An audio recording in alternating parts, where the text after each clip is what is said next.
Welcome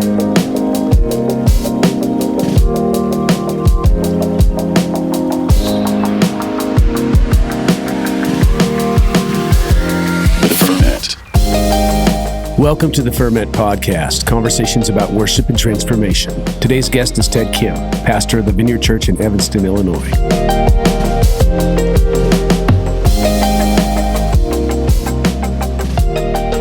Ted Kim, welcome back to the podcast. It's great to be here. I think this might be your fourth time on the podcast. Something like that. I think you're in the Hall of Fame now. I was telling Caleb, he was on here yesterday with me. I think it was his third time, and he said he wanted his jersey retired. So if his jersey gets retired, I don't know. We have to put a bronze statue of you in front of the Ferment. There we go. Hey, here's what I want to do. You've been on before, and if you're listening to this podcast, and if you haven't heard the episodes with Ted, I'd encourage you to go back because you can hear all the story. It's really great. But in this podcast, Ted, I want to talk to you about building a team, and I've parenthetically titled this, Not Just Plugging Holes in Planning Center. Yeah. And if you're listening, this is sitting inside of a month of podcasts all about pastoring worship. So I'm just trying to have some conversations that are pointed towards that other side of worship leader. That's right. You know, we're not just leading songs on Sunday morning. That's part of what we do. But honestly, the job is much bigger than that. You're a lead pastor now, but you spent many years. And I'm just thinking of your time in Syracuse. And you had, big church, big teams. And I want to talk to you about, I guess, just culture building a little bit. Yeah. Maybe we could do this. You are a pastor in Chicago. You did pastor worship in Syracuse. Like we said, big church, big teams. Just give me your initial thoughts on building something that feels familial and maybe fraternal rather than just something that's functional, if that makes sense. It does. Yeah. It does. That familial or fraternal is a good word because there's real friendship involved with kind of like having sort of maybe this can't a little bit too male, but just sort of a fraternity of people doing something together. So at Syracuse, I think the largest our team got was 100. So we had like over 100 people involved in worship. And that includes like tech crew and everything, right? No, it was just worship leaders and musicians. Dang. So we were over four sites. Yeah. We had about 100 people involved. We had about 40 worship leaders. Dang.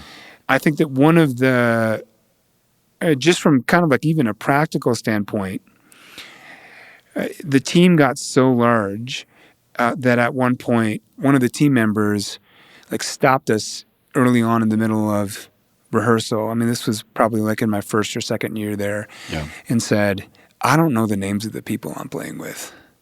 Yeah. And so then we stopped. And then one of the other people said, well, it's really great that we actually have time together. So one of the things that we did to try to build in some of our values, to do some teaching, actually do some maybe getting to know one another a little bit, is that every Saturday, because we had a Saturday service and then we had a couple Sunday services, we'd have a devotional together. Yeah. So there's always time in between. If you're at a church like that and you're running lots of services, there's always time in between services. This is just kind of how it works.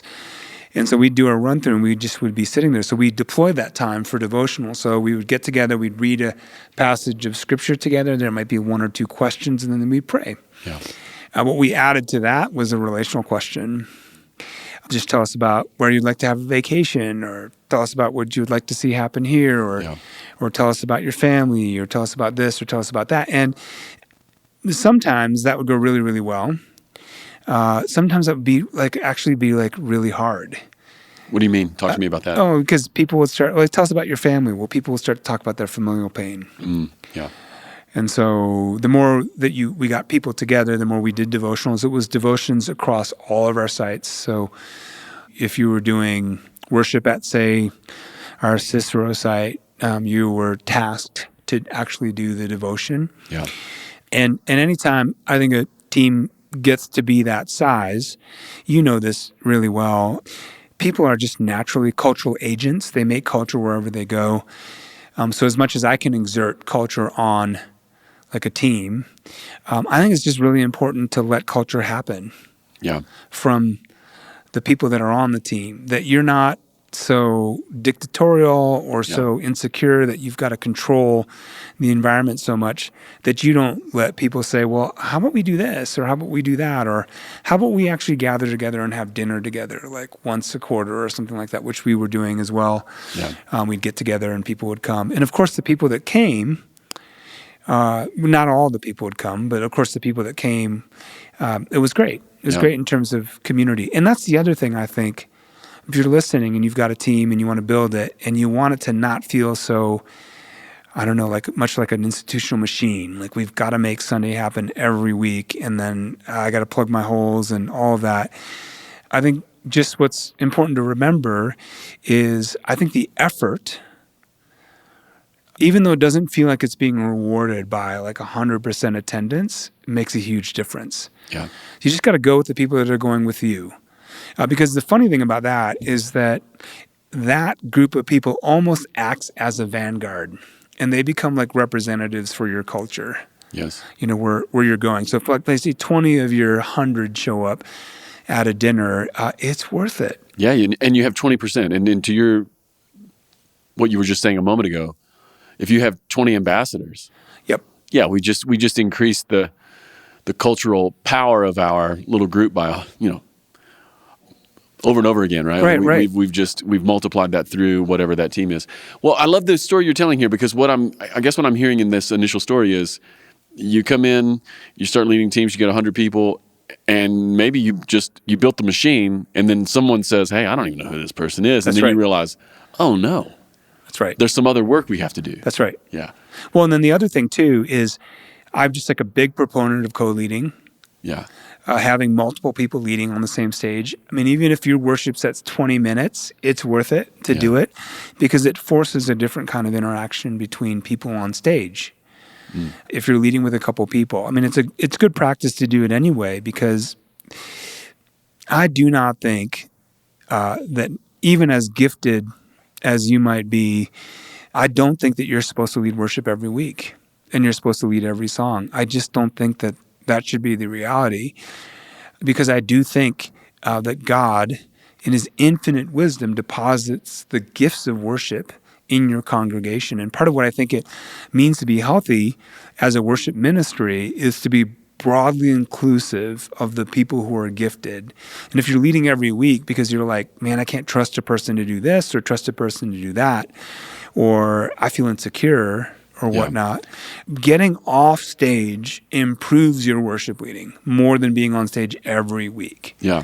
Because you have to see the thing for what it is when you're not on stage because it looks different from that perspective. And so having co-leaders is really important. Being on stage, watching a co-leader lead with you is really important. Being in the crowd or being in the congregation and experiencing the worship, all that's really, really important. And it's not very collegial to me if the worship pastor doesn't know what it feels like to be part of the team, doesn't know what it feels like to be led by one of the other leaders.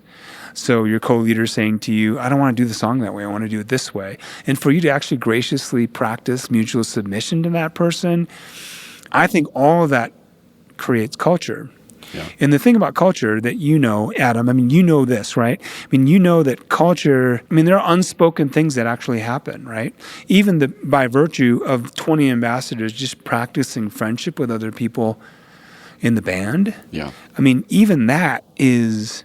It's doing invisible work. It's doing invisible work. The most important pieces of culture actually are things that you haven't dictated. Yeah. You haven't articulated. Yeah. We're friends with one another. We play... So some of our people would play Dungeons and Dragons after church on Sunday. I never did that.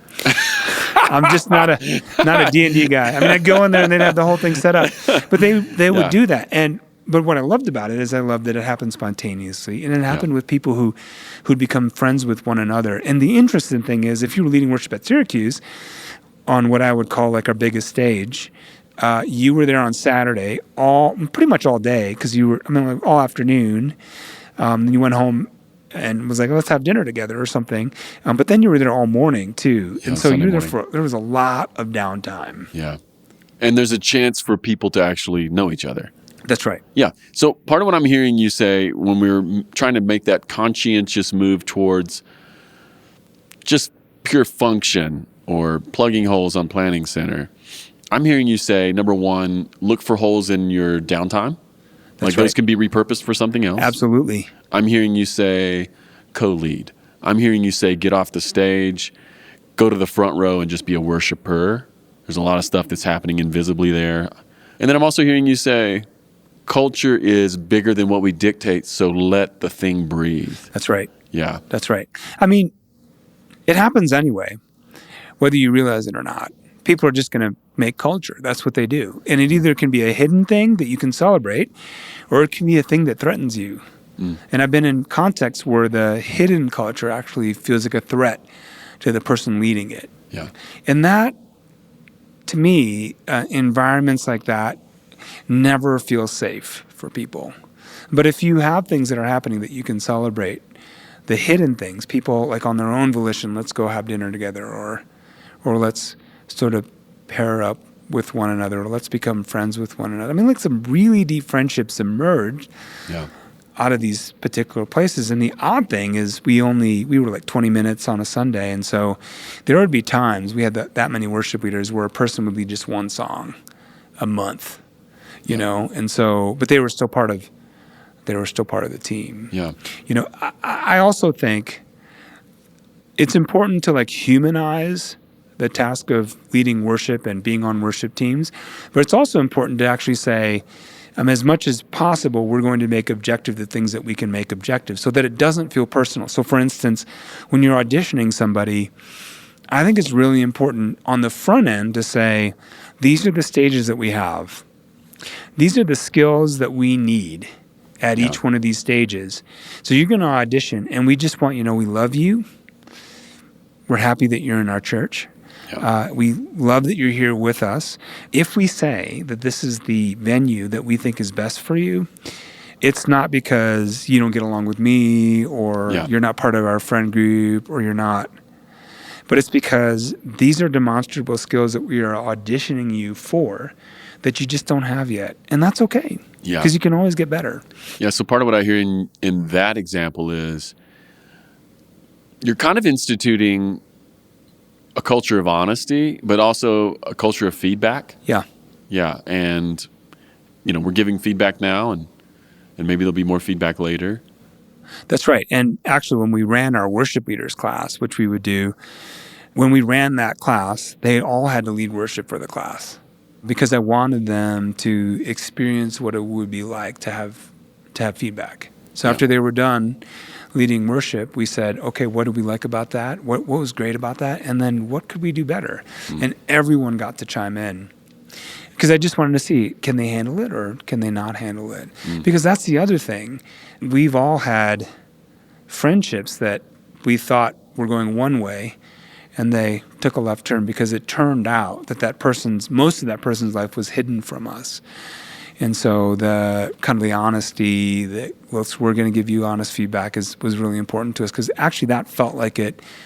Nobody was worrying, well, how do I stand? Where do I stand? Like in Ted's estimation or this person's estimation, because it was pretty transparent, which is strange, right? Because you think, okay, like if you're going to build like a familial, fraternal worship ministry, it's going to be like really relational. It's going to be very soft, you know? But the thing about building something familiar and fraternal is that it's kind of all of that. Like your best relationships are the ones where you can actually say, hey, I think you kind of messed up. Well, I'm thinking even of that word familial. I mean, brothers are honest with each other. They are. They love each other. Yeah. Brothers will fight someone else for their brother. That's right. And brothers will be quite honest with their other brothers. That's right. So it is that weird thing, isn't it? So there's something about a familial culture that is honest and soft. That's right. Loving. It's not even as though honesty is not loving. It's a different kind of love. Right. And oftentimes it doesn't feel soft. Uh-huh. Yeah. That's interesting. Yeah, I haven't even framed it in my mind like that before, but I think that's insightful and that's useful. Well, this is some of the work that we're doing in our church right now. We're just trying to figure out, well, what does the task, say, of preaching look like? Or what does the task of this look like? And I think that the realization that's dawning on us is really, we don't want to like put goals out there. Even though we have these goals, we want this to happen, we want that to happen. I think that it's far better to actually think about these tasks as managing tensions. So like, I've got this tension between, like, I want you to feel loved, but sometimes you're not going to feel that way because we're going to be honest with you. We're going to tell you the truth. I mean, that's kind of like maybe like a false tension, but even just the tensions of like, we want the music to actually in and of itself to be really engaging. So if an unchurched person comes in the room, they're like, wow, that is music that I would listen to. Yep. So imagining that tension with sometimes what can actually happen, you can like kind of like suck the blood out of a thing when it's all performative. So we want it to actually have this dimension to it that feels more like music, so that even if we fall on our faces, we'll go where the Spirit leads us. So you're managing this tension as well. And the other tension about familial, I don't know what the right other word is, because familial in itself, it carries lots of different kinds of tensions. Yeah, and it can be based on even just the way we grew up. That's right. Like some of us, like if I use the word familial, some of us are like, oh, you mean yelling at each other all the time? That's right. And they didn't get any of the care and affection, right? That's right. But we're talking about something else here. Right. And I think it's the leaders. And that's the thing about familial. It's not empty-headed leadership. I mean, you have to lead well. Yeah. And I think that's maybe the thing that I would love for anybody on this podcast to wake up to. It's not just, if you become a worship pastor in a church, most of your job is not leading worship. Most of your job is actually leading. But here's the wonderful thing about that. I do believe that if you can lead worship in a room, you can lead a worship team. I do believe that a lot of the core sort of principles or the ways that we orient ourselves to that task, a lot of what's actually happening there, like getting musicians to come with you, paying attention to what's actually happening in the room, picking songs as a servant, not as like because like, man, I just love it when our church sings this particular song.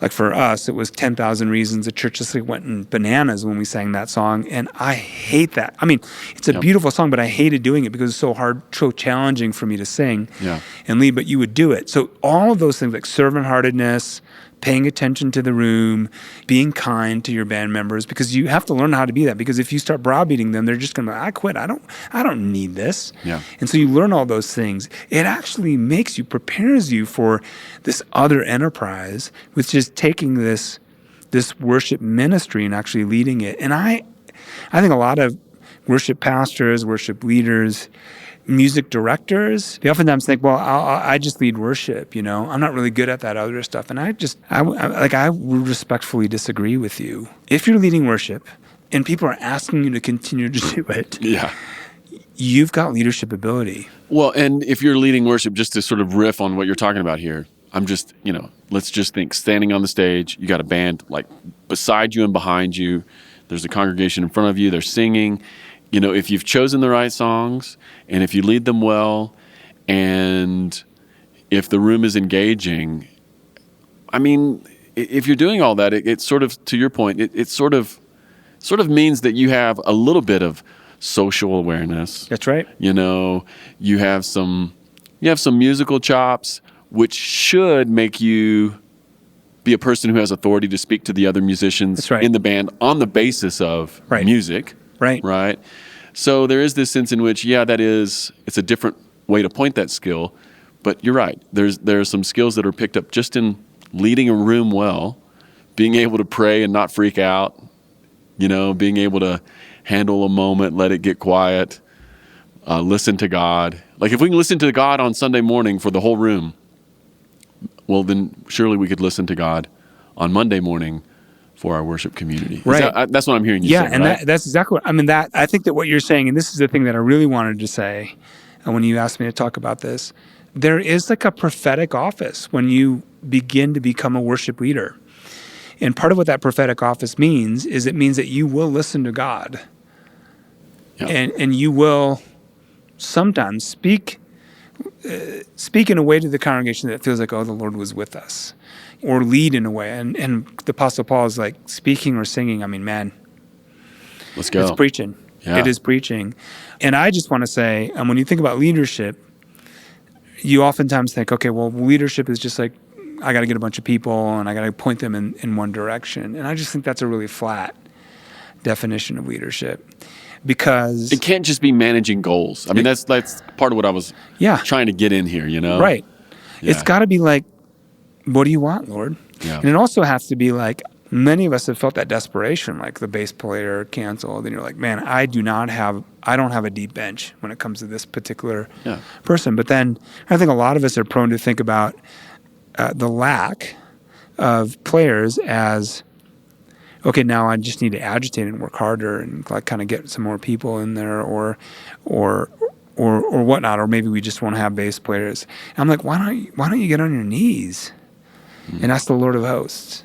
Surely this is not too hard for him. Yeah. I need like 3 more bass players. That's what I would always do, by the way. I had a running list of people that I needed, that I was always praying for. I need more drummers. I need more bass players. And the other thing that I did was I drafted 3 or 4 people to just be praying for worship. And that's all they would do. You just got some intercessors at church and just said, hey, pray for this. Yeah. Once a week, I would send them an email and I would say, hey, things are going great, but this is what we really need.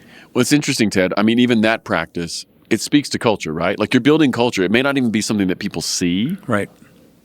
But we're Christians, so we believe that the invisible has an effect on the visible.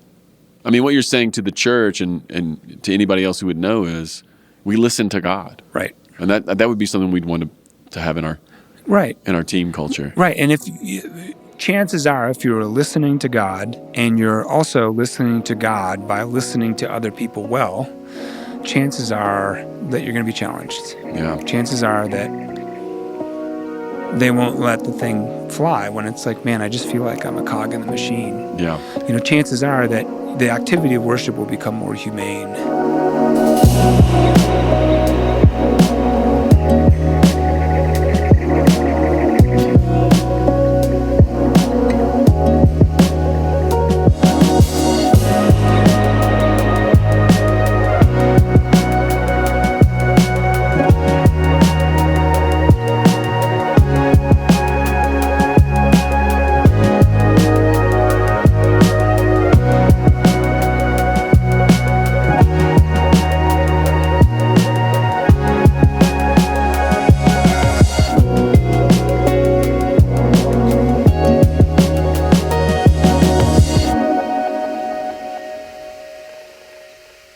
Well, speaking of Humane, and we've been talking around this, but we'll just go here very specifically. Maybe you have some other thoughts. Talk to me about respecting people's humanity. So, maybe, some of our vineyard churches just do 1 service.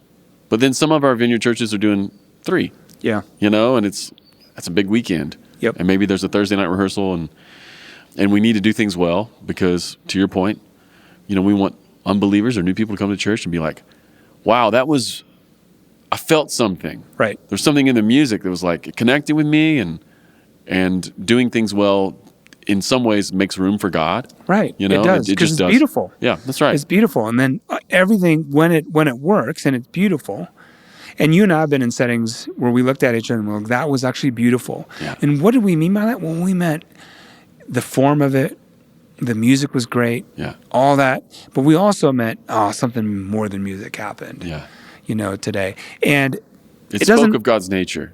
It doesn't have to be like awesome. No. But I do think that even the unchurched person who doesn't play an instrument knows when the whole thing's about to fall apart. You know what I'm saying? Yeah, it's funny. It is funny. Like my mom and dad, they're not musicians. But when the train is wrecking, they know to look for cover. Yeah. Well, I guess what I'm getting at here is, we ask for a lot from people. We want to build healthy cultures. So talk to me about respecting people's humanity while calling them to serve. Yeah. Jesus says, you want to be great, you got to serve. Right. And sometimes being in the worship band actually does require a lot. Like when I think about the people who serve at my church, I think, man, a handful of worship leaders and the tech crew, man, Ted, they give more hours, expertise, and effort than almost any other volunteer in my church, right? Like it's really hard to do that well. So talk to me about like just respecting people's humanity while we're calling them to serve, and how do we avoid treating people like human capital? Yeah. Because I've noticed in myself as a pastor, and then I've noticed after being around other senior pastors, sometimes there's just this invisible I don't know. It's easy to just think, oh, we're just getting it done. That's right. And that's what matters. That's right. Yeah. Well, and it kind of does matter. I mean, like the week to week, there's something actually really beautiful about that kind of faithfulness from week to week to week. Fortunately, and I'll say this, to drop like when the kids ministry podcast comes out. Yeah, that's right. Maybe I'll talk about it Yeah. at this. Like, it's not like kids ministry. It's pretty high morale to stand on stage, especially if the flywheel, you've gotten past that and things are happening. It's like pretty high morale. And if it doesn't feel that way, then I think you have to take a hard look at your culture. Yeah. Because the thing that ultimately we are doing, I know it's a lot of expertise, but I know the people at your church, and I know they bleed, they love it. Yeah. They want to do it. Some of it is because of that synergy that happens with people that feels like, oh, the Spirit of God is in the room and we're just going to ride that wave. And nothing feels like that. There's nothing better. I've been in your church when that's actually happened, right? Yeah. And also, you may not remember this, but at one of the Northeast retreats, we had led a set, and then I looked at you, and you weren't leading at all at the retreat. You were just going to play, or you were just going to speak. And I said, you ought to come up here, Adam. Oh, yeah. I remember something. this. And so we did that for like 20, 30 minutes. We did. And we rode the wave. We caught a brand new wave. We did. It was amazing. And you were singing, and the room was wide open. Oh, it exploded. And there's nothing like that. When you get to be a part of that, you're like, man, I'm so terribly hungry for it. I'll do anything for that. And so in a way, it's high morale. Yeah. And so if your team is like, man, I don't want to serve, then I think that you have to ask yourself the question, what have I done? What am I doing now that more of those moments can actually happen? Yeah. Because like using a broad stroke, most of worship should be that way. That's part of what it means to be in the vineyard. We have very simple services. We spend a lot of time singing. But part of the reason why we spend a lot of time singing is because that's like our sacrament. That's where we experience the encounter. Yeah. And people are so terribly hungry for it. If you're having a hard time getting people involved, I'd say maybe two things to that. Like, because you and I both know that you don't need a full band for that to happen. It can be one person with a guitar. I've seen it happen like many, many times. Well, we saw it this morning. We did. We're at a little thing right now, Ted and I are, and like two people led a room of 20 people in worship, and it was beautiful. It was beautiful. I felt the Lord. Yeah, and I felt so thirsty. Right. Like when it was over, I was like, I'm so hungry. I need this again. Oh my gosh, I never outgrow whatever we just did. That's right. That's that's part of what I think that's part of what makes us feel human, right? So it like activates our desire. And that's the other thing that I would say. I always ask our people, well, what do you want? What do you want to do? Yeah. If a person came to me and said, I'd really like to be a part of your worship team, my next question is, how much do you want to serve? What do you want to do? Because when we get in that space of persuasion or coercion, like the church is not going to survive if you don't come or you don't show up, right. Then I actually think there's something that's quenching about that. Because this beautiful activity that creates so much room for encounter, all of a sudden, it just becomes flattened to, like, we just got to make it happen. Just got to make it. Just got to make it happen. There's a deeper malignancy there. Right. Yeah, it's actually the thing is not the thing now. Right. We need to go somewhere deeper. The thing is not the thing anymore. What the thing is the thing is like the machine. Yeah. And then we'll chew you up and we'll spit you out and whatnot. But the other thing that I tell our people, or I used to tell our people, so the reason why you need to take a break from worship leading and being on the worship team is because ultimately it's an act of service. So when you serve a church, you're giving. This is why after worship, even though you loved it, you'll feel depleted. And if you don't feel depleted, then you have hard questions to ask yourself. Like, what am I up there for? And what am I doing? But like ultimately, it's like it takes away from you to do that. And so what I tried to do to frame it for our worship leaders was to say, this is actually your act of service. You're giving. So our commitment to you as a worship ministry is to give back to you.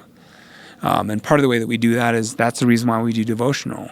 So you might think that the time when I get the most on a Sunday morning is actually like the gathered time of singing, and you will receive, because that's how the Lord is. He does not muzzle the ox, right? I heard you say this in Columbus.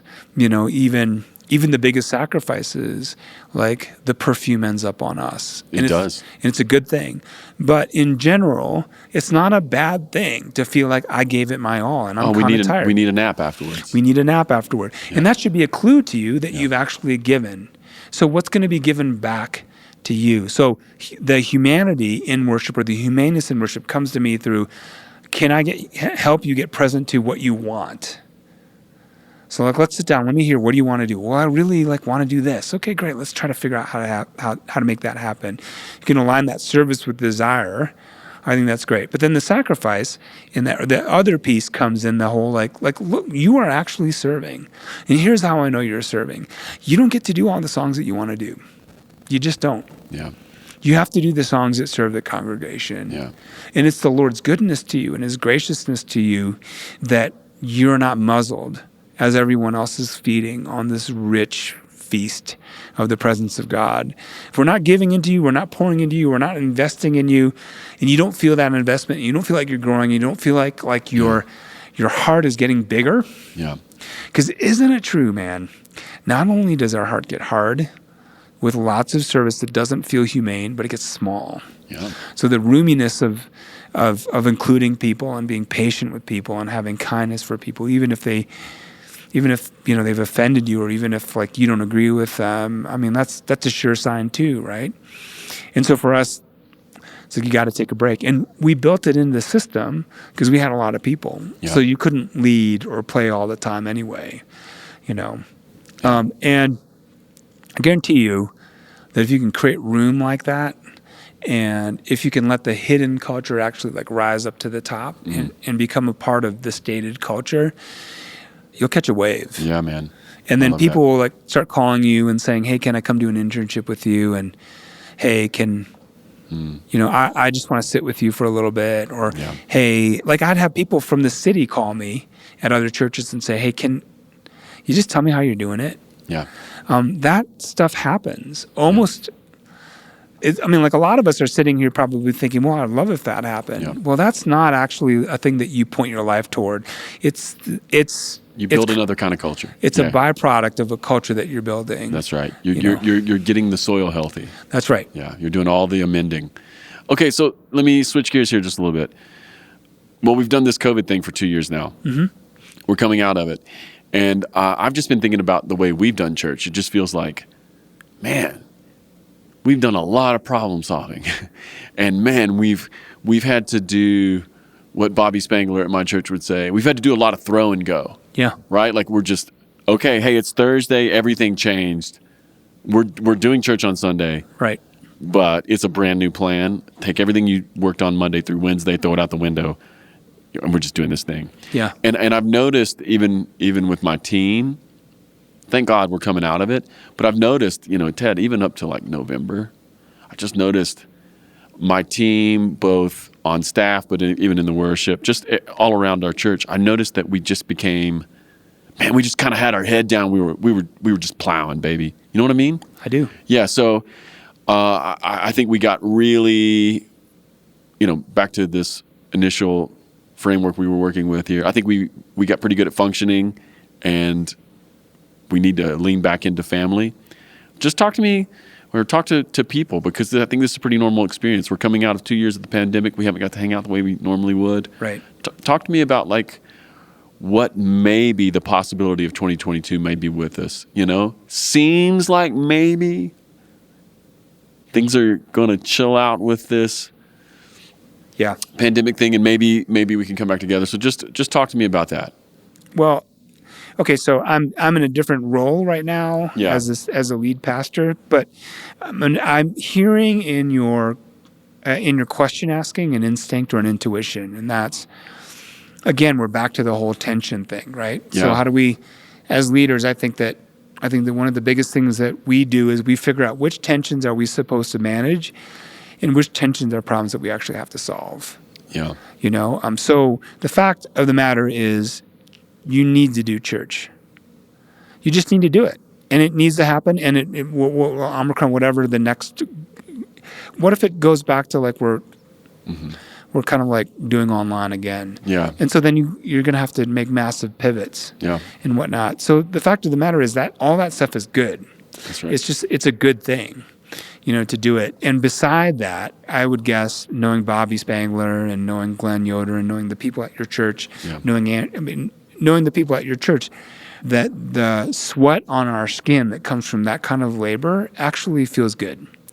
Yeah. I mean, I think you're right there. And you're right. Like we got to do church. I've just been feeling as a leader more the impulse of, oh my gosh, I just need to get this staff together just for friendship. Right. I mean, like that's literally been my impulse, especially since October and November. That's right. Like just, oh my gosh, we just have to be friends. That's right. And I think that's a tension that we balance, right? So like if you try to solve that tension by saying it doesn't matter what we're doing on Sunday, we're just gonna be friends and phone it in, and hey, it doesn't matter. You don't have to be here. You don't worry about it. That would not be an appropriate way of solving whatever. So I guess all I'm saying is we're back to the tensions again of like, okay, there's real work that actually needs to be done, but as we do it, the process matters. How do we feel as we're doing it? I think that it's really important that we inventory the activity that we have at our church. What of that is giving out and what of that is receiving? Because I do think there needs to be a balance. Like so many of you have probably had this experience where you've had an intern and the intern came to you at the end of the year and said, I didn't have a very good experience. I pretty much know why that intern didn't have a good experience. The reason why that intern didn't have a good experience is because you didn't achieve whatever that equilibrium was. Pouring in and receiving from them. That's right. Yeah. Like, so you have real responsibilities. You have to actually do something. We need you to work. But then on the other hand, we are pouring into you. We're investing in you. Like internships only work. I think staff cultures only work if there's a balance between them. And the tricky thing about that is some people really like to work and some people really like to hang. Yeah. And that's the tricky thing about it, I right? love it. This is a great framework though, Ted. I mean, I think you're really applying wisdom to my sketchy little questions here, though. But this is a great way to look at it. I'm receiving even from your talking right now. Like that's right. Yeah, we're managing tensions. We can't let go of this other thing. We're not going to let go of doing church. In fact, I mean, if I've learned anything over the last 2 years, it's that people who did it hasn't gone well for them. It has not. It just hasn't. That's right. And so we're not going to quit that. And yet, there's this other thing that has to do with culture, that has to do with the way we do the things we're going to do. That's right. That has to be attended to. And probably one thing that you are noticing or you're feeling is my experience of Campbellsville is you guys are doing the work, but there's a lot of laughter involved. I mean, you guys are like laughing. Well, I mean, one of the things, it's funny, I gave a talk yesterday about a vineyard worship leader is human. Yeah. And at the end of my talk, part of what I'm saying is like, what are some practices for maintaining your humanity in your leadership? And one of the things that was a part of my talk was, it's just laughter. That's right. Serious is not a fruit of the Spirit. And if we begin to lose laughter, we've lost something essential. That's right. Yeah, and I noticed this in my staff. Like, if people are joking, if people are busting on each other, if everybody's laughing, something here is good. And it's kind of that thing you were talking about earlier. Culture happens on its own, and you just need to get behind the stuff that you want to grow. You get behind it and go, yeah, let's do more of that. That's right. And the laughter thing, I think, is a clear sign that maybe you're not balancing the work, the task, and the relational component of your ministry. If there's not a lot of laughter happening, then there's probably not a lot of oxygen in the room. And if there's not a lot of oxygen in the room, I mean, like you might be sitting here thinking like, there's not a lot of oxygen in the room when I'm like with my worship team. The good news about that is it's not that hard to actually open up the windows and open up the doors and say, guys, it's been pretty serious work for the last 2 years or so. Yeah. And what we're going to do today is over the next month or so, we're just going to be together.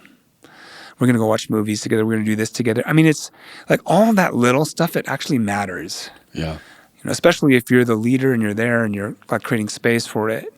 In some ways, this is like really serious work that we're doing.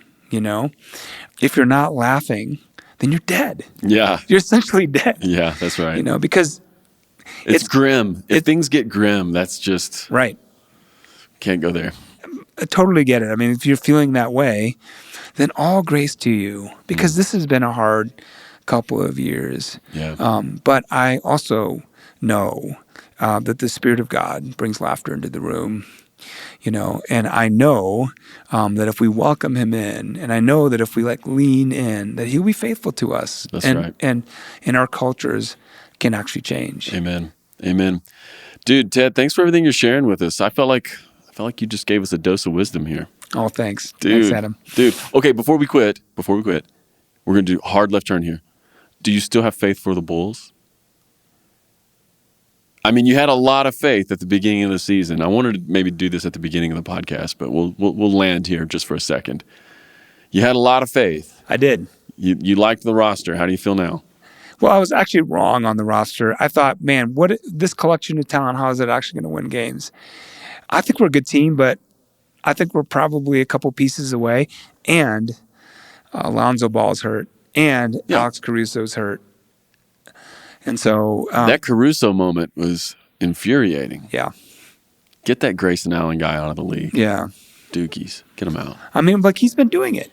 His whole life. It's habituated. It is. It is.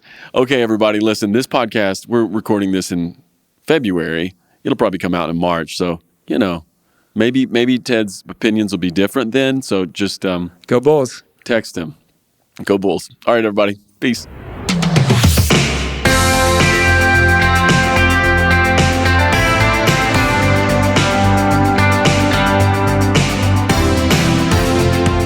Hey everyone, Casey Corum here, producer of the podcast. Thanks for listening. As always, if you've been enjoying the podcast, here's a few ways you can help us. First of all, leave us a review on the podcast platform of your choice. This helps more people find us. Also, connect with us on social media. Instagram at the Ferment Podcast and Twitter at FermentCast. All right, everyone, thanks for listening. See you next week. Peace.